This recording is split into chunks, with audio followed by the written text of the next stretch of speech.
आंबेडकर जयंतीचा कार्यक्रम खोपोली शहरात खोपोली नगर परिषदेच्या वतीने दरवर्षी मोठ्या उत्साहात साजरा होतो। यावर्षीही असाच भव्य कार्यक्रम साजरा होत आहे। 5 दिवस संयुक्त जयंती महोत्सव साजरा होत असून मनोरंजनाच्या कार्यक्रमाबरोबर विविध वक्त्यांची भाषणे व मोठी मिरवणूक काढली जाते। आज जयंती निमित्त शहरातील डॉक्टर बाबासाहेब आंबेडकर यांच्या पुतळ्यास शहरातील हजारो बौद्ध बांधवांनी अभिवादन केले। शहरात विविध भागातून ढोल ताशाच्या गजरात मिरवणुका काढण्यात आल्या। खोपोली नगर परिषदेचे मुख्याधिकारी डॉक्टर पंकज पाटील यांच्या हस्ते आज सकाळी निळा ध्वज फडकवण्यात आला व डॉक्टर बाबासाहेब आंबेडकरांना पुष्पहार अर्पण करून एक छोटेखानी सभा झाली।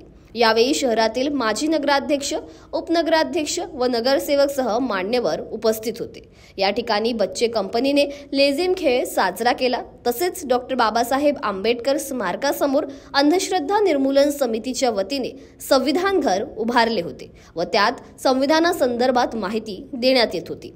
मुख्याधिकारी डॉक्टर पंकज पाटील यांनी या संविधान घराचीही पाहणी केली। सगळ्यांना माहिती आहे की राज्यभर नगर परिषदांमार्फत जे काही संयुक्त जयंती महोत्सव होतो त्याच्यामध्ये खोपोली नगर परिषदेचं नाव अग्रक्रमाने घेतलं जातं, कारण 5 दिवसाचा हा भरगच्च कार्यक्रम असतो।